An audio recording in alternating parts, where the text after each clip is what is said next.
यो everyone, कैसे हो तुम सब लेजेंड्स? देखो यार, मैंने अपनी सारी वीडियोस में देखा है कि तुम लोग वीडियो को हाइप और सपोर्ट नहीं करते। काफी बुरा लगता है। ऐसा मत करा करो यार। अगर व्यूज कम आएंगे तो नई वीडियोस बनाने का मोटिवेशन ही नहीं आता। इसीलिए थोड़ा हाइप और सपोर्ट कर दिया करो। कभी मैं एलीट फाइनेंशियल सर्कल का सबसे ताकतवर वारिस हुआ करता था, पूरी तिजोरी का इकलौता राजा।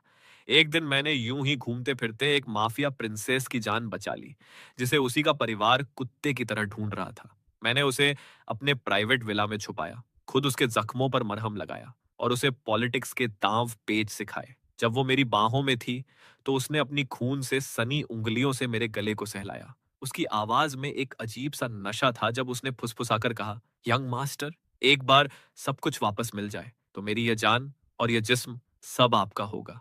लेकिन किस्मत ने ऐसी पलटी मारी कि मेरा पूरा फैमिली एम्पायर रातों रात तबाह हो गया और मैं सड़क का वो कुत्ता बन गया जिसे हर कोई लात मारना चाहता था। जिंदा रहने के लिए मैं एक छोटे से बॉर्डर टाउन में भाग आया और वहां एक बार बेक्यू स्टॉल यानी कबाब की दुकान लगाने लगा। जब हम दोबारा मिले, तो वो गोल्डन ट्रायंगल की सबसे खतरनाक एम्प्रेस बन चुकी थी, जिसके चारों तरफ हथियारों से लैस भाड़े के सैनिक थे। वो मेरी उसी तेल और धुएं से भरी कबाब की दुकान में आई। डर के मारे मैंने अपना चेहरा धुएं में छुपा लिया कि कहीं वो मुझे पहचान न ले। पर वो सीधे मेरे पास आई, अपनी बंदूक की नली से मेरी ठुड्डी को ऊपर उठाया और मेरे कान के पास आकर गर्म सांसें छोड़ते हुए बोली, बॉस, बहुत मजे कर लिए ना तुमने। अगर अभी मेरे साथ घर नहीं चले तो इस पूरी जगह को उड़ा दूंगी और तुम्हें बेड से बांध कर लॉक कर दूंगी। बॉस, 10 पीस कबाब देना, एकदम एक्स्ट्रा तीखा। ग्राहकों की इस तेज और चीखती आवाज ने मुझे मेरे पुराने ख्यालों से बाहर खींच लिया। मैंने भी तपाक से हाँ में जवाब दिया। फुर्ती से मुट्ठी भर कबाब उठाए और उन्हें सुलगते कोयले की आग पर डाल दिया। जीरे और मिर्च के पाउडर ने आग पर जाते ही गजब की खुशबू छोड़ी, जो उस चिपचिपे धुएं के साथ मिलकर सीधे मेरे मुंह पानी पर आ लगी। मेरा नाम ईथन है। कभी मैं उस एलीट फाइनेंशियल वर्ल्ड का वो शहजादा था जिसके आगे पीछे सब तुम हिलाते थे। और अब मैं इस छोटे से बॉर्डर टाउन में सिर्फ और एक मामूली कबाब बेचने वाला हूँ। तेल में सना हुआ एक आदमी जो जैसे तैसे अपनी जिंदगी काट रहा है। हालांकि मैं सिर्फ 27 साल का हूँ, पर इस बात को 5 साल बीत चुके हैं। मुझे लगा था मैं जिंदगी भर इसी कीचड़ में सड़ता रहूंगा। तभी अचानक गाड़ियों के ब्रेक की उस तेज आवाज ने उस नाइट मार्केट की पूरी चहल पहल को चीर कर रख दिया। एक दर्जन चमचमाती काली लग्जरी गाड़ियां किसी खूंखार शिकारी झुंड की तरह आईं और मेरे छोटे से स्टॉल को ऐसे घेरा कि वहां से हवा भी पार न हो सके। सारे कस्टमर्स की तो सिट्टी पिट्टी गुम हो गई। वो डर और एक्साइटमेंट के मारे अपनी गर्दनें निकाल निकाल कर देखने लगे। उन गाड़ियों के दरवाजे एक साथ खुले और काले सूट चश्मे पहने दर्जनों तगड़े बाउंसर्स हाथों में चमचमाती बंदूकें लहराते हुए बाहर आ गए। खौफ का ऐसा माहौल था कि उन्होंने पलक झपकते ही पूरी की पूरी सड़क खाली करवा दी। जो कस्टमर्स अभी मुझ पर रोब झाड़ रहे थे, वो दुम दबाकर एक दूसरे के ऊपर गिरते पड़ते वहां से 9 2 11 हो गए। टेबलें पलट गईं, बियर की बोतलें जमीन पर चकनाचूर हो गईं और मैं हाथों में कच्चे कबाब थामे वहीं का वहीं पथरा गया। मेरा दिल इतनी जोर से धड़क रहा था, मानो सीना चीर कर सीधे गले से बाहर आ जाएगा। वो आ गई थी। आखिरकार वो सच में मेरे सामने खड़ी थी। मेरा पहला रिएक्शन यही था कि मैं छुप जाऊं। इसलिए मैंने अपना चेहरा उस दम घोंटने वाले धुएं में और अंदर धंसा लिया ताकि वो मुझे देख ना पाए।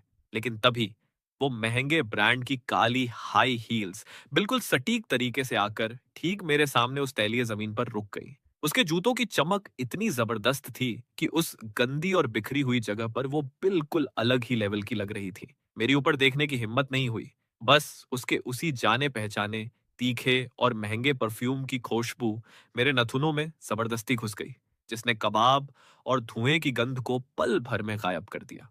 ये उसका वही फेवरेट परफ्यूम था, rose of no man's land. उसने कहा, बॉस। उसकी आवाज इतनी बर्फीली और नुकीली थी और चेहरे पर वो हल्की सी मुस्कान देखकर मेरा पूरा बदन कांप उठा। मैंने ऐसा नाटक किया जैसे मैंने कुछ सुना ही नहीं और मैं और तेजी से कबाब पलटने लगा। तभी गर्म तेल की एक बूंद मेरे हाथ पर गिरी और जोर का झटका धीरे से लगा। धंधा काफी अच्छा चल रहा है, उसने दोबारा कहा। तभी काले लेदर के ग्लव्स पहने एक हाथ आगे बढ़ा। उसने मेरे हाथ से कबाब छीने और उन्हें कचरे की तरह जमीन पर फेंक दिया और फिर एक ठंडी, नुकीली मेटल की चीज मेरी ठुड्डी पर आकर टिकी, जिसने मुझे सिर उठाने पर मजबूर कर दिया। वो बंदूक की नली थी। आखिरकार मैंने उसे करीब से देखा। उसका चेहरा आज भी उतना ही कहातिलाना खूबसूरत था, जितना पहले हुआ करता था। लेकिन 5 साल पुराना वो सीधा साधापन और बचपना अब गायब था। अब उसके चेहरे पर एक खूंखार एम्प्रेस वाला एटीट्यूड था, जो सबको पैरों की धूल समझती थी। वो मुझे ऐसे देख रही थी जैसे गटर के किसी चूहे को देख रही हो। लेकिन उसकी उन खूबसूरत आंखों में मेरे लिए एक पागलपन वाला हक और कब्जा साफ दिख रहा था, जो मेरी समझ से बाहर था। ईथन। उसने चबा चबा कर मेरा नाम लिया, मानो दांतों के बीच से हर एक शब्द को पीस कर निकाल रही हो। 5 साल से हम नहीं मिले, और जरा देखो तो तुमने अपना क्या हाल बना रखा है। बिल्कुल कबाड़ा। मैंने बोलने के लिए मुंह खोला, पर गला ऐसा सूखा था कि आवाज ही नहीं निकली। शर्म के मारे मेरा पानी पानी होने का मन कर रहा था। मेरी वो सस्ती सी टी शर्ट तेल के दागों से लथपथ थी। हाथों पर जलने के निशान और छाले थे, और मेरे पूरे बदन से सिर्फ और सिर्फ कोयले के धुएं की बदबू आ रही थी। वहीं दूसरी तरफ वो एकदम झकास, रॉयल और पूरी अकड़ में थी। हमारे बीच अब जमीन आसमान का फर्क साफ दिख रहा था। उसने प्यार से अपनी बंदूक की नली को मेरी जबड़े की लाइन पर धीरे धीरे फेरा। उसका यह अंदाज जितना रोमांटिक था, उतना ही जानलेवा भी। बहुत नाटक हो गए तुम्हारे। अगर चुपचाप मेरे साथ घर नहीं चले, तो मानो या न मानो इस पूरी दुकान को मिट्टी में मिला दूंगी और तुम्हें रस्सी से बांधकर अपने बेड पर डाल दूंगी। उसकी बातें सुनकर मेरा चेहरा एकदम लाल पड़ गया। भारी बेइज्जती और शर्म का एक तगड़ा कॉकटेल मेरे अंदर दौड़ गया। और मजे की बात देखो, उसके वो तगड़े बॉडीगार्ड्स बिना किसी एक्सप्रेशन के यह सारा ड्रामा लाइव देख रहे थे। मुझे ऐसा लगा जैसे किसी ने सरेआम मुझे जोकर बनाकर खड़ा कर दिया हो। स्कारलेट। मैंने बड़ी मुश्किल से उसका नाम लिया। प्लीज, मुझे मेरे हाल पर छोड़ दो और जाने दो। उसने मुझे ऐसे देखा जैसे मैंने दुनिया का सबसे घटिया चुटकुला सुना दिया हो, और वो धीरे से हंसी। जाने दूं तुम्हें? उसने बंदूक पीछे हटाई, पर अगले ही पल झपट्टा मारकर मेरी गर्दन को पीछे से दबोच लिया और बोली, 5 साल पहले जब मेरी जान बचाई थी, तब क्यों नहीं सोचा था मुझे छोड़ देने का? इससे पहले कि मैं कुछ बोल पाता, उसने मुझे आगे धक्का दिया और अपने बॉडीगार्ड्स को ऑन ऑर्डर दिया था, उठाओ इसे। 2 बड़े बड़े बाउंसर्स तुरंत आगे बढ़े, मुझे दोनों तरफ से दबोचा और हवा में उठा लिया। मैंने थोड़ा हाथ पैर मारने की कोशिश की, पर उन्होंने ऐसी जकड़ बनाई कि मैं हिल भी नहीं सका, और भारी बेइज्जती के साथ मुझे रोल्स रॉयस की पिछली सीट पर ठूंस दिया गया। उस फैंटम गाड़ी का दरवाजा धड़ाम से बंद हुआ, और बाहर की दुनिया से मेरा कनेक्शन कट गया। गाड़ी के अंदर महंगी अगरबत्ती और ऊद की खुशबू थी, जो मेरे कपड़ों से आ रही कबाब और धुएं की गंदी बदबू से पूरी तरह टकरा रही थी। स्कारलेट ठीक मेरे सामने नजाकत से पैर पर पैर चढ़ाकर बैठी थी और मुझे घूर रही थी। गाड़ी में सन्नाटा ऐसा था कि सुई भी गिरे तो धमाका हो जाए। मैंने अपने हाथों को देखा, जो छालों और जलने के निशानों से भरे पड़े थे। शर्म और झिझक के मारे मैंने उन्हें अपनी फटी आस्तीन में छुपाने की कोशिश की, लेकिन वो अचानक आगे झुकी और अपना हाथ मेरे हाथ के ऊपर रख दिया। उसका हाथ बर्फ जैसा ठंडा और मखमली था। जैसे ही उसका हाथ छुआ, मैंने करंट लगने की तरह अपना हाथ झटके से पीछे खींच लिया।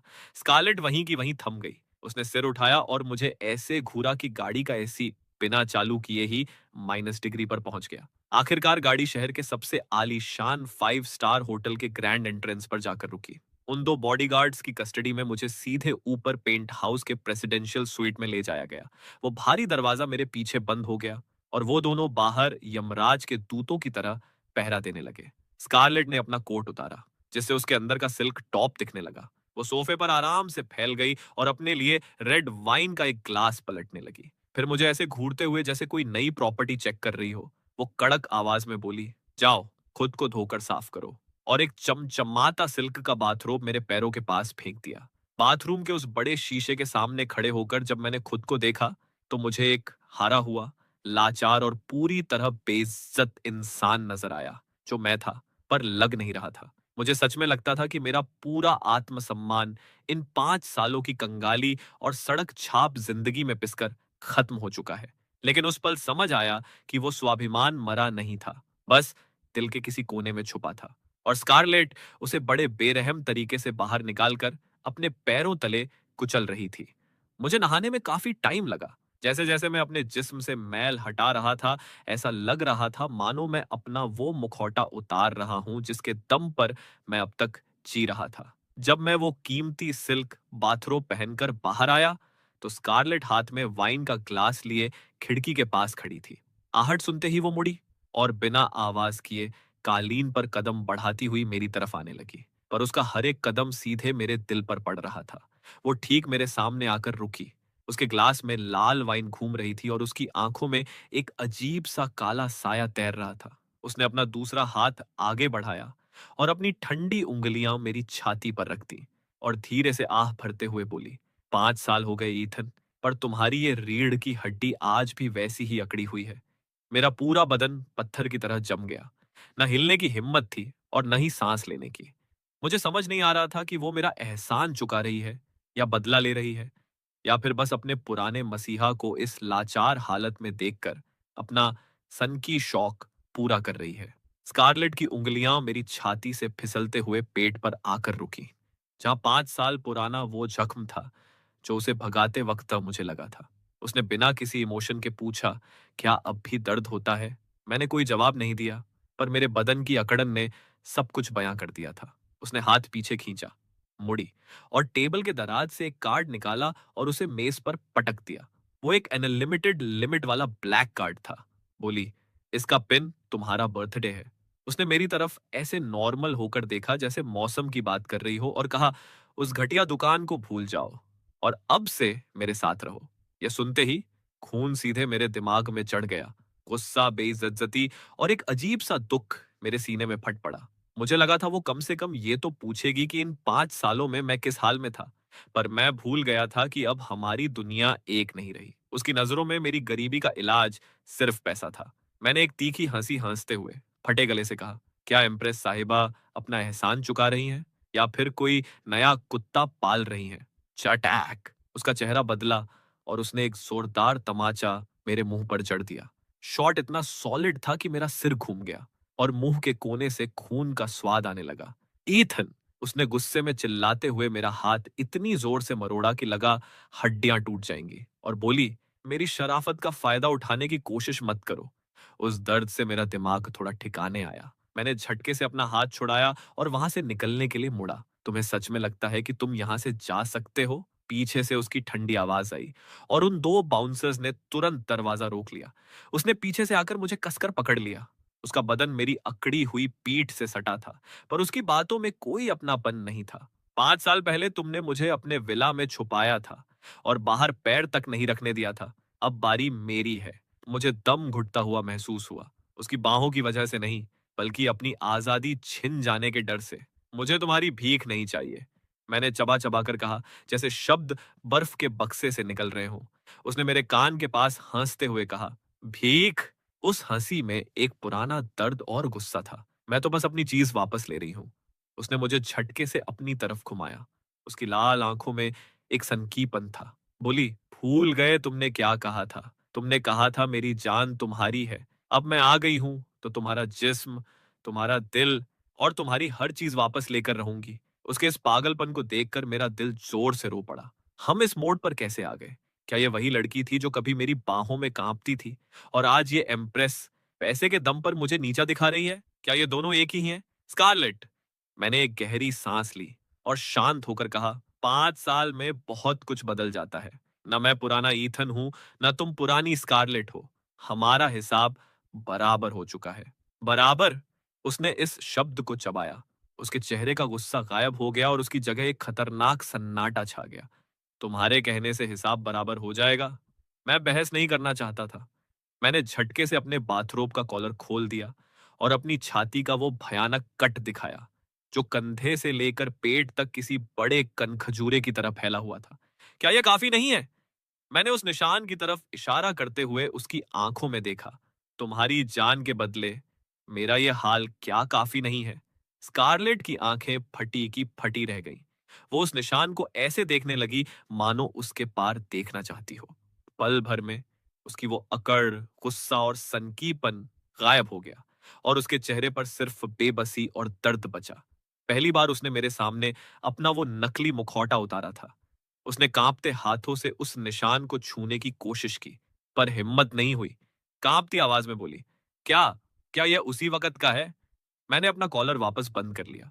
अपने बचे खुचे स्वाभिमान के साथ उस निशान को छुपाते हुए कहा, हाँ, इसलिए अब हमारा कोई लेना देना नहीं है। कमरे में फिर से एक भारी सन्नाटा पसर गया। मुझे उसकी तेज सांसें सुनाई दे रही थी। काफी देर हो गई। मुझे लगा अब वो हार मान जाएगी, पर अचानक वो धीमे से बोली, ये काफी नहीं है। उसकी आवाज में एक अजीब सी जिद थी। एक निशान से मेरी जान की कीमत पूरी नहीं होती, ईथन। तुम्हारा जो कर्ज मुझ पर है, वो इस जन्म में तो नहीं उतर सकता। मैंने आंखें खोलकर उसे अचरज से देखा। आखिर यह लड़की मुझसे चाहती क्या है? उसकी आंखों का दर्द अब गायब था और उसकी जगह एक ऐसा भयानक पागलपन था जिसने मेरी रीढ़ में सिहरन पैदा कर दी। वो कुछ बड़ी गलतफहमी पाल चुकी थी। टेंग टोंग, डोरबेल की आवाज ने उस भारी सन्नाटे को बीच से ही काट दिया। स्कारलेट तुरंत अपनी उसी एम प्रेस वाले मोड में वापस आ गई। उसने मुझे घूरते हुए कहा, यहीं रहो, हिलना मत, और दरवाजा खोलने चली गई। बाहर एक आदमी खड़ा था, टिप-टॉप सूट पहने, एकदम जेंटलमैन टाइप, हाथ में एक फैंसी खाने का डिब्बा थामे हुए। स्कारलेट, मैंने होटल के शेफ से तुम्हारे लिए स्पेशल सूप बनवाया है। उस बंदे की आवाज में मक्खन था और आंखों में आशिकी साफ झलक रही थी। फिर उसकी नजर स्कारलेट के पीछे सीधे मुझ पर पड़ी। जब उसने मुझे सिल्क के बाथरूम में भीगे बालों के साथ खड़े देखा, तो उसके चेहरे की हंसी वहीं परीज हो गई। उसके चेहरे के हाव भाव झटके से बदले और वो नफरत से मुझे घूरने लगा। उसने स्कारलेट से पूछा, और ये कौन है? पर उसकी आंखें मुझे चाकू की तरह चुभ रही थीं। स्कारलेट ने उसे अंदर आने का रास्ता देते हुए बिना किसी इमोशन के कहा, मेरा मेहमान। यह बंदा वेस्ली था, बिजनेस वर्ल्ड का उभरता हुआ सितारा और स्कारलेट का बड़ा पार्टनर, जिसके बारे में मैंने उस छोटे से टाउन के एक रद्दी अखबार में पढ़ा था। वेस्ली ने वो डिब्बा मेज पर रखा और सीधे मेरी तरफ बढ़ा। वो मुझे ऊपर से नीचे ऐसे देख रहा था जैसे किसी बिकाऊ माल की चेकिंग कर रहा हो। स्कारलेट, क्या ये वही मसीहा है जिसे तुम 5 साल से ढूंढ रही थी? उसकी आवाज में भारी बेइज्जती थी। एक मामूली कबाब बेचने वाला बावर्ची। उसने बावर्ची शब्द पर खास जोर दिया। मैंने अपने हाथ इतने जोर से भींचे कि नाखून हथेलियों में धंस गए। मुझे पता था कि यह रात बिना किसी धमाके के खत्म नहीं होने वाली। जिस तरह वो स्कारलेट को देख रहा था, उससे साफ था कि मेरा अचानक यहां टपकना उसकी आंखों में कांटे की तरह खटक गया था। वेस्ली, स्कारलेट की आवाज एकदम कड़क हो गई। अपनी जुबान संभालो। पर वेस्ली पर उसकी चेतावनी का कोई असर नहीं हुआ। उसने मेरे सामने हवा में हाथ हिलाते हुए नौटंकी की ओर बोला, हटाओ यार, कबाब और धुएं की बदबू आ रही है। कितना चीप है। वो थोड़ा हंसा और मेरे पास आकर फुसफुसाया, बेटा, तुम पहले जो भी थे मुझे फर्क नहीं पड़ता, पर अभी तुम सिर्फ स्कारलेट के लाए हुए एक पालतू जानवर हो। तमीज से रहोगे तो टुकड़ा मिलेगा, वरना। इससे पहले कि वो अपनी बकवास पूरी करता, स्कारलेट ने अचानक आगे बढ़कर उसे ऐसा तगड़ा धक्का दिया कि वो 4 कदम पीछे जाकर गिरते पड़ते बचा। ये क्या कर रही हो तुम? वेस्ली ने स्कारलेट को शॉक होकर देखा। स्कारलेट किसी शेरनी की तरह मेरे आगे आकर खड़ी हो गई और बोली, वो मेरा मेहमान है, तुम उसे सिखाने वाले कोई नहीं होते। उसकी आवाज में एक अलग ही रौब था। वेस्ली का चेहरा उतर गया। वो स्कारलेट को मेरे आगे ढाल बने देख जल भुनकर राख हो गया। बोला, तुम इस कचरे के लिए मुझसे लड़ रही हो? क्या इस 2 कौड़ी के इंसान की इतनी औकात है? वो क्या है, ये मैं तुमसे बेहतर जानती हूँ। स्कारलेट ने तुरंत पलटवार किया। अब अपना ये खाना उठाओ और यहां से दफा हो जाओ। वेस्ली गुस्से से लाल पीला हो गया। वो स्कारलेट पर उंगली उठाता रहा, पर मुंह से शब्द नहीं निकले। आखिरकार उसकी हिम्मत स्कारलेट से पंगा लेने की नहीं हुई, तो उसने सारा गुस्सा मुझ पर निकाला। उसने मुझे ऐसे जहरीले सांप की तरह देखा मानो कच्चा चबा जाएगा, और दांत पीसते हुए बोला, ठीक है स्कारलेट, तुम पछताओगी, और दरवाजा धड़ाम से बंद करके निकल गया। उस बंद दरवाजे की गूंज कमरे में छाई रही। मैंने स्कारलेट की पीठ को देखा जो गुस्से से हाँफ रही थी। मेरे दिल में अजीब सी हलचल मच गई। वो मुझे बचा रही थी, या सिर्फ अपनी प्रॉपर्टी की हिफाजत कर रही थी ताकि कोई दूसरा उसे छू ना सके? मुझे नहीं पता था। बस इतना पता था कि मेरी वजह से उसे मुसीबत झेलनी पड़ रही थी। देखा, मैंने खुद का मजाक उड़ाते हुए कहा, मैं सिर्फ तुम्हारे लिए परेशानियां ही लाऊंगा। स्कारलेट मुड़ी। उसका गुस्सा अभी शांत नहीं हुआ था। उसने मुझे एक अजीब नजर से देखा और कहा, इसमें तुम्हारी क्या गलती है? मैंने थोड़ा मुस्कुरा कर कहा, अगर मैं 5 साल पुराना ईथन होता तो क्या इस बंदे की इतनी हिम्मत होती कि मुझसे इस टोन में बात करे? मेरी बातें हमारे दोनों के दिलों में कांटे की तरह चुभी। सच ही तो था। अगर मैं आज भी उस एलीट वर्ल्ड का राजा होता, तो वेस्ली की क्या बिसात थी मेरे सामने? पर आज मैं सिर्फ एक कबाब बेचने वाला फॉलोअप इंसान था जो खुद की नजरों में गिर चुका था। स्कारलेट चुप हो गई और कमरे का माहौल फिर भारी हो गया। मैं यहां और नहीं रुकना चाहता था, उसकी दया और उसके इस आशिक की बेइज्जती सहने के लिए। मैंने फिर कहा, मैं जा रहा हूं। मैंने कह दिया ना, तुम नहीं जा सकते। स्कारलेट अपनी जिद पर अड़ी रही। मैं लगभग चिल्ला पड़ा, क्यों?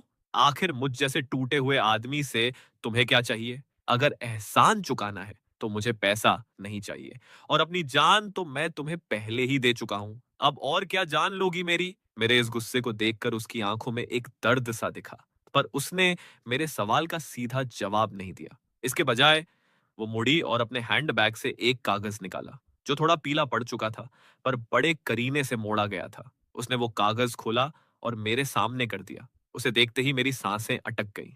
वो एक लाइफ एंड डेथ कॉन्ट्रैक्ट था, जो कभी मजाक में मैंने उससे साइन करवाया था। मैंने पुरानी यादों में बहकर उसे बहला फुसला कर इस पर साइन लिए थे, जिस पर मेरी अपनी लिखावट में लिखा था, स्कारलेट अपनी मर्जी से अपनी पूरी जिंदगी का मालिकाना हक मिस्टर ईथन को सौंपती है। नीचे उसके वो पुराने आड़े तिरछे साइन थे और लाल रंग के अंगूठे का निशान भी चमक रहा था।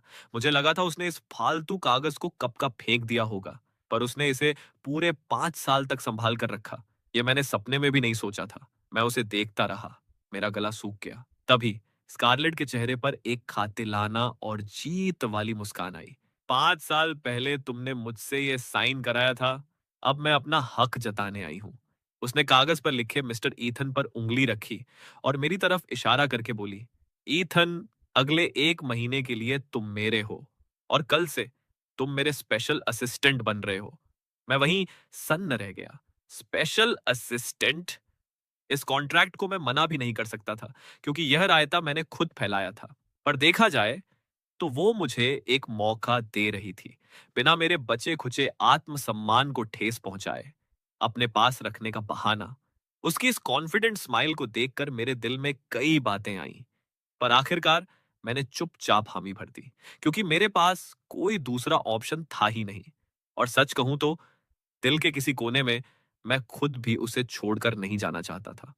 अगली सुबह होते ही बड़े बड़े ब्रांड्स के डिजाइनर्स और स्टाइलिस्ट्स ने स्वीट का दरवाजा खटखटाया। वो मुझे किसी कीमती पेंटिंग की तरह सजाने लगे। नाप लिया गया और बालों का स्टाइल बदला गया। जब मैं वो कड़क सूट पहनकर शीशे के सामने खड़ा हुआ, तो मैं खुद को पहचान ही नहीं पा रहा था। शीशे में दिखने वाला बंदा एकदम सीधा और रोबीला खड़ा था। चेहरे के नए नक्श तीखे थे। हालांकि इन 5 सालों की थकान थोड़ी झलक रही थी, पर उस पुरानी रईसी और फाइनेंशियल किंग वाले लुक का 80% हिस्सा वापस लौट आया था। ऐसा लगा जैसे गरीबी के दिन सिर्फ एक बुरा सपना थे। पीछे से स्कारलेट की आवाज आई, नॉट बैड। वो सफेद फॉर्मल सूट पहने, बालों को स्टाइल करके एक बॉस लेडी की तरह खड़ी थी।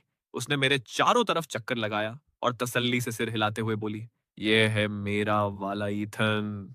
उसकी आंखों में एक गजब की दीवानगी और गर्व था। मुझे थोड़ा अजीब लगा तो मैंने तुरंत अपनी टाई ठीक की। उसी शाम वो मुझे एक बहुत बड़ी बिजनेस पार्टी में ले गई और उसने सबसे मेरा इंट्रोडक्शन अपने स्पेशल असिस्टेंट के तौर पर कराया। ये पोस्ट बड़ी कमाल की थी। काम का काम और एक अजीब सा सस्पेंस भी। वहां आए सभी लोग प्राइवेटाइजेशन के इस दौर के बड़े बड़े रईस और वीआईपी थे, जो मुझे शक और हैरानी भरी नजरों से स्कैन कर रहे थे। मैंने अपनी पूरी अकड़ बनाए रखी, पर 5 साल की गुमनामी के बाद मुझे वहां थोड़ा अजीब लग रहा था। मैं बस चुपचाप स्कारलेट के पीछे चलता रहा। तभी वहां दोबारा वेस्ली टकरा गया। मुझे इस धांसू लुक में देखकर उसकी झलकर खाक हो गई थी और आंखों में जलन साफ दिख रही थी। वो हाथ में वाइन लेकर आया और एक नकली मुस्कान के साथ बोला, अरे असिस्टेंट ईथन साहब, नया चोला पहन लिया। मैं तो पहचान ही नहीं पाया। उसने असिस्टेंट शब्द पर खूब ताना मारा। स्कारलेट का मूड खराब हो गया। वो बोलने ही वाली थी कि मैंने उसे मना कर दिया। मैं हमेशा उसके पीछे छुपकर नहीं बैठ सकता था। मैंने अपनी शैंपेन का ग्लास उठाते हुए कहा, मजाक अच्छा करते हैं मिस्टर वेस्ली। कपड़ों से ही तो इंसान की पहचान होती है। इस सूट के लिए मैडम का शुक्रिया। मेरा अंदाज एकदम नपा तुला था, जिससे उसका सारा तंज उसके पेट में ही रह गया। पर वो इतनी आसानी से हार मानने वाला नहीं था। उसी वक्त वहां के होस्ट, जो एक बड़े रियल एस्टेट टाइकून थे, कुछ लोगों के साथ एक बड़े विदेशी इन्वेस्टमेंट प्रोजेक्ट पर चर्चा कर रहे थे। वेस्ली का दिमाग चला और वो जोर से बोला, चेयरमैन वोंग, इनसे मिलिए। ये स्कारलेट के नए स्पेशल असिस्टेंट मिस्टर ईथन हैं। बड़े पढ़े लिखे हैं। क्यों न इस प्रोजेक्ट पर इनकी राय ली जाए। सबकी नजरें मुझ पर टिक गई। वेस्ली मुझे सरेआम जलील करना चाहता था कि एक कबाब बेचने वाले को बिजनेस की क्या समझ होगी। सब मेरा मजाक उड़ने का इंतजार कर रहे थे। चेयरमैन वोंग को भी यह अजीब लगा। स्कारलेट ने गुस्से में अपनी मुट्ठियां इतनी जोर से भींची कि उसकी नसें दिखने लगी। पर मैं एकदम कूल रहा। मैंने माइक थामा और सीधे प्रेजेंटेशन स्क्रीन के पास पहुंच गया, जहां डेटा का पूरा जाल बिछा हुआ था। बस एक नजर देखते ही मेरा वो 5 साल से सोया हुआ पुराना बिजनेस माइंडसेट और लॉजिक तुरंत एक्टिवेट हो गया। मैंने बोलना शुरू किया। आवाज धीमी थी पर पूरे हॉल में गूंज गई। इस प्रोजेक्ट का मुनाफा तो अच्छा दिख रहा है, पर आपने इसमें 3 बड़ी गलतियां छोड़ दी हैं। मैंने लेजर पॉइंटर से स्क्रीन पर दिखाते हुए कहा। पहली बात, एक्सचेंज रेट का रिस्क। आपने मुनाफा आज के हिसाब से जोड़ा है, पर वहां के पॉलिटिकल हालात खराब हैं। अगर वहां की करेंसी 5% भी गिरी तो आपका फायदा सीधे नुकसान में बदल जाएगा। दूसरी बात, कस्टम्स एक्ट और कानूनी पेंच। वहां के लोकल लैंड एक्ट में छुपी हुई शर्तें हैं। विदेशी कंपनियों की जमीन वहां की सरकार कभी भी बिना पैसे दिए वापस ले सकती है। और तीसरी सबसे बड़ी गलती, आपका टारगेट कस्टमर बेस ही पूरी तरह गलत है। अपने पुराने खानदानी तजुर्बे और बिजनेस की समझ का इस्तेमाल करते हुए मैंने सीधे निशाने पर चोट की और पूरे लॉजिक के साथ सारे रिस्क उनके सामने रख दिए। पूरा हॉल सन्न रह गया। सब मेरी एनालिसिस देखकर शॉक थे। खुद चेयरमैन वोंग के तेवर बदल गए और वो मुझे इज्जत से देखने लगे। वेस्ली का चेहरा तो एकदम टमाटर जैसा लाल हो गया था। वो मुझे बेवकूफ बनाने आया था, पर खुद मेरी कामयाबी की सीढ़ी बन गया। एक ही शॉट में मैंने गेम पलट दिया। मैंने माइक वापस दिया और स्कारलेट के पास आ गया। पूरा कमरा तालियों की गड़गड़ाहट से गूंज उठा। लोग मुझे हैरान होकर देख रहे थे। खुद चेयरमैन वोंग ने आकर मेरा हाथ थामा और कहा, मिस्टर ईथन, आप तो कमाल के खिलाड़ी निकले। आज आपने मेरे अरबों रुपए डूबने से बचा लिए। उन्होंने अपना कार्ड मुझे दिया और कहा कि टच में रहेंगे। इस सब के बीच मेरी नजर स्कारलेट पर पड़ी। उसकी आंखों में वो पुराना पागलपन और गर्व साफ दिख रहा था। उसने मेरे कान में फुसफुसाकर कहा, आज तुम बड़े कड़क लग रहे हो। मेरा दिल एक पल के लिए रुक गया। उस पार्टी के जलवे के बाद स्कारलेट की कंपनी में मेरी धाक जम गई। जो लोग मुझे हिकारत से देखते थे, अब वो आगे पीछे घूम रहे थे। स्कारलेट काफी खुश थी। उसने मुझे बड़े प्रोजेक्ट्स की कमान सौंप दी, जिसमें वेस्ली की कंपनी के साथ होने वाला अरबों का सेमीकंडक्टर चिप प्रोजेक्ट भी शामिल था। उसने फाइलों का ढेर मेरी टेबल पर रखते हुए कहा, यह तुम्हारा टेस्ट भी है और एक बड़ा मौका भी। मैं उसका इशारा समझ गया था। अगर मैंने यह कर दिखाया तो लोगों का यह सोचना बंद हो जाएगा कि मैं उसके टुकड़ों पर पल रहा हूं और मैं उसका असली पार्टनर बन जाऊंगा। पर मुझे पता था यह आसान नहीं होगा। वेस्ली की जो बेइज्जती हुई थी, वो उसका बदला जरूर लेता। और हुआ भी यही। मीटिंग में वेस्ली ऐसे शरीफ बनकर आया जैसे कुछ हुआ ही ना हो। चेहरे पर वही नकली मुस्कान चिपकाए हुए उसने हाथ बढ़ाते हुए कहा, मिस्टर असिस्टेंट, आगे भी ऐसे ही गाइड करते रहना। जब मैंने हाथ मिलाया तो उसका हाथ ठंडा था और आंखों में एक छिपा हुआ जहर था। मैंने भी कह दिया, अरे वेस्ली साहब, साथ मिलकर काम करेंगे। अगले कुछ दिन काम इतनी तेजी और आसानी से हुआ कि मुझे शक होने लगा, क्योंकि इतनी आसानी से सब कुछ हो जाना हजम नहीं हो रहा था। मेरे पुराने बिजनेस के तजुर्बे ने कहा कि दाल में कुछ काला है। वेस्ली जैसा नीच इंसान इतनी आसानी से हार मान ले, ये हो ही नहीं सकता। पक्का कोई चाल था। मैंने फाइलों और टेक्निकल डेटा को 50 बार चेक किया और एक रात मुझे उस डेटा में एक ऐसी बारीक गलती मिली जो पकड़ में आना नामुमकिन थी। उसने डेसिमल के 6 अंक बाद एक नंबर बदल दिया था, जो टेस्टिंग में तो नहीं दिखता, पर जब मास प्रोडक्शन होता तो पूरी चिप का कबाड़ा हो जाता और अरबों का नुकसान बैठता। और गेम देखो, उसने कॉन्ट्रैक्ट में सारा रिस्क हमारी कंपनी पर डाल दिया था, यानी नुकसान भी हमारा होता। और इस प्रोजेक्ट का हेड होने के नाते मैं सीधे जेल जाता। क्या शातिर चाल थी। उसे लगा मैं 5 साल से मार्केट से बाहर हूं, तो मुझे इन नई तकनीकों का पता नहीं होगा और मैं फंस जाऊंगा। मैंने स्क्रीन पर उस रेड सर्कल को देखा तो मेरी रीड हर्स में एक सिहरन दौड़ गई। अगर आज ये ना पकड़ा जाता तो गेम ओवर था। पर मैंने तुरंत हंगामा नहीं किया। अगर अभी बोलता तो वो टेक्निकल गलती बताकर बच जाता। मैं उसे तब मात देना चाहता था जब वो सबसे ज्यादा हवा में उड़ रहा हो। मैंने चुपचाप उसके डेटा बदलने के सारे सबूत और लॉग्स इकट्ठे किए और अपने पुराने एक खास बंदे को फोन घुमाया। वो बंदा था लोगन, जो कभी मेरे पिता का ड्राइवर और मेरा सबसे वफादार आदमी था। आज वो देश का टॉप साइबर सिक्योरिटी एक्सपर्ट बन चुका था। मैंने उसे सब समझाया और वो तुरंत अपनी टीम लेकर रातों रात मेरे लिए एक काउंटर प्लान तैयार करने आ गया। हमने वेस्ली के ही बनाए जाल का इस्तेमाल करके डेटा तो ठीक किया ही, साथ ही एक ऐसा प्रोग्राम सेट कर दिया जो लाइव मीटिंग में उसकी चोरी पकड़ेगा। मैंने टेबल पर 2 फाइलें रखी, एक उसकी वो फ्रॉड वाली और दूसरी मेरी वो परफेक्ट फाइल जो 20% ज्यादा मुनाफा देगी। वेस्ली को ऐसा सरप्राइज मिलने वाला था जो वो जिंदगी भर नहीं भूलेगा। स्कारलेट शायद मेरे इस बदले हुए बर्ताव को भांप रही थी। मैं देर रात तक काम करता था पर उसने कुछ पूछा नहीं। बस हर रात मेरी टेबल पर गर्म दूध का ग्लास आ जाता था। मीटिंग वाले दिन सुबह उसने मुझे रोका, मेरा कॉलर ठीक किया और प्यार से बोली, मुझे तुम पर पूरा भरोसा है, छा जाओ। इन शब्दों ने मुझे वो पावर दी कि मैंने मन में ठान लिया, वेस्ली, तेरा टाइम खत्म, अब मैं स्कारलेट पर कोई आंच नहीं आने दूंगा। कॉन्फ्रेंस रूम में मीडिया के कैमरे और लाइट्स ऑन थी।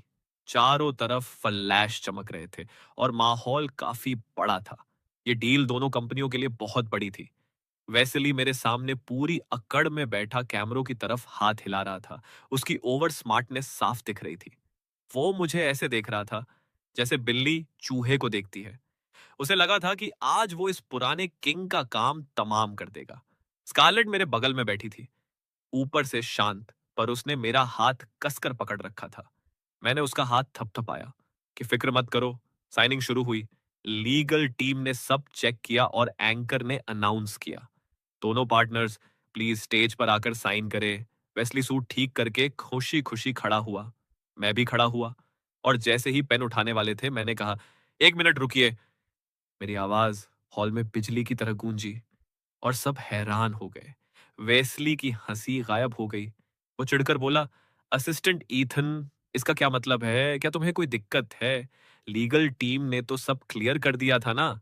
मैंने मुस्कुराते हुए कहा, दिक्कत कॉन्ट्रैक्ट में नहीं, बल्कि इसके पीछे के टेक्निकल डेटा में है। ये सुनते ही उसका रंग उड़ गया, पर वो खुद को संभालते हुए चिल्लाया, क्या बकवास है? दोनों टीमों ने डेटा चेक किया है, इसमें क्या खराबी होगी? वो उल्टा मुझ पर ही इल्जाम लगाने लगा ताकि बात रफा दफा हो जाए, पर मैं उसे यह मौका नहीं देने वाला था। मैंने उसकी बकवास को इग्नोर किया और शांति से चुटकी बजाई। पीछे की बड़ी स्क्रीन तुरंत ऑन हो गई। स्क्रीन पर कोई नॉर्मल प्रेजेंटेशन नहीं, बल्कि कोडिंग का वो सिस्टम खुला जो लोगन की टीम ने सेट किया था। वहां साफ दिख रहा था कि 3 दिन पहले रात को एक आईपी एड्रेस से वेस्ली की कंपनी के सर्वर में घुसकर चिप का डेटा बदला गया था। पुराना और नया डेटा आमने सामने था और वो 6 डिजिट बाद वाली गलती साफ दिख रही थी। वहां बैठे एक्सपर्ट्स तुरंत समझ गए कि ये क्या झोल है और पूरा हॉल चिल्ला उठा। स्क्रीन देखते ही वेस्ली का चेहरा सफेद पड़ गया।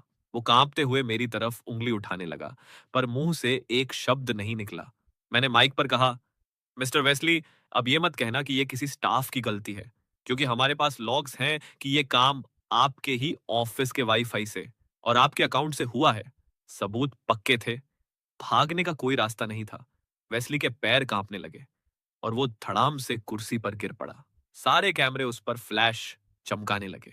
हमारे मेन पार्टनर गुस्से से खड़े हुए और बोले, वेस्ली, तुम्हारी इतनी घटिया हरकत, हम तुम्हारे जैसी धोखेबाज कंपनी के साथ कभी काम नहीं करेंगे। मुझे उस पर रत्ती भर भी रहम नहीं आया। मैंने रिमोट का बटन दबाया और सबका ध्यान अपनी तरफ खींचते हुए कहा, माना कि अभी एक झटका लगा, पर इसका मतलब ये नहीं कि डील कैंसिल हो गई।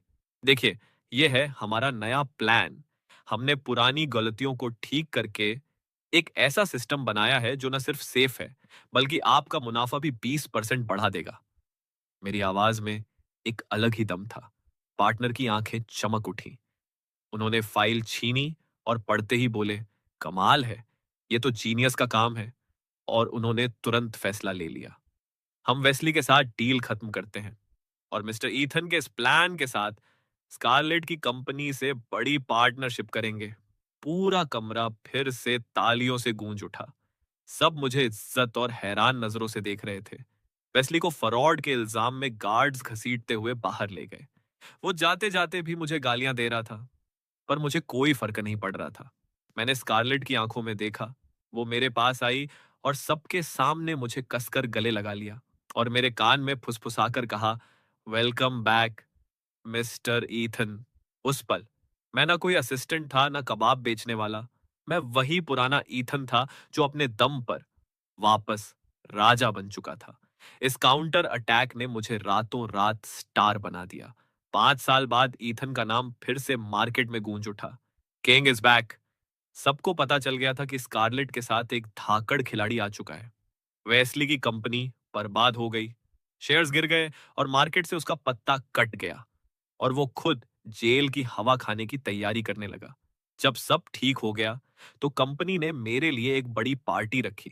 लोग मेरे आसपास ग्लास लेकर तारीफों के पुल बांध रहे थे, पर मेरा ध्यान कहीं और था। स्कारलेट पार्टी की शुरुआत में आई थी और बहाना बनाकर जल्दी निकल गई थी। मैं भी भीड़ से बचकर सीधे कंपनी वापस आ गया, क्योंकि मुझे उससे मिलना था। जब मैं उसके केबिन के पास पहुंचा तो दरवाजा थोड़ा खुला था और अंदर बहस चल रही थी। मैडम, आपने बहुत जल्दबाजी में फैसला लिया। ये आवाज बोर्ड मेंबर आर्थर की थी। क्या उस ईथन के लिए वेस्ली खानदान से दुश्मनी लेना सही है? वेस्ली भले गिर गया हो, पर उसकी फैमिली का साउथ अमेरिका का बिजनेस हमारे लिए जरूरी था। क्या आपको पता है कि उनसे डील तोड़ने पर हमारा कितना बड़ा नुकसान होगा? दूसरे डायरेक्टर ने भी हाँ में हाँ मिलाई। बिल्कुल मैडम, ईथन टैलेंटेड है, पर अगर आप ऐसे इमोशंस में आकर बिजनेस करेंगी तो बाकी लोग निराश हो जाएंगे। मैं दरवाजे के बाहर ही जम गया। मेरे पैर हिल नहीं रहे थे। मुझे बस इतना पता था कि वेस्ली बर्बाद हुआ है, पर यह नहीं मालूम था कि स्कारलेट ने मेरा बदला लेने के लिए अपने इतने बड़े बिजनेस का नुकसान कर दिया था। तभी अंदर से स्कारलेट की कड़क और जिद भरी आवाज आई। उसने बस एक बात कही, मेरे रूल्स, यानी फाइनल रूल्स। और उसने टेबल पर हाथ पटकते हुए कहा, जो कोई भी ईथन पर हाथ डालेगा वो सीधे मेरी जान पर हाथ डालेगा। यह बात आखिरी बार समझ लो।